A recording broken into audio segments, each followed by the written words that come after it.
Nagtatanong kung paano palit o maglagay ng SD card dito sa Piso Wi-Fi. Kapag may Piso Wi-Fi ka, tapos nagpa-reflash ka ng software dito sa SD card mo, kasi di makontak yung may-ari ng bindo mo, pa-reflash ka kung sa saang mga shop. Tatanong ka kung paano kunin at paano ibalik, no? So pagbalik ay isasalpak mo lang dyan dito. Kung hindi tama ay hindi naman papasok yan.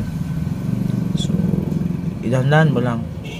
Pag hindi tama, hindi papasok yan. Pero pag baliktad mo, kasi try mo lang ganon. Pag baliktad mo ay pag papasok yan, means cashiers yan at dyan yung tamang lagayan yan. So salpak mo lang, ayan. So narinig mo yung ingay, no? May tunog na pag nasalpak mo, may tunog siya.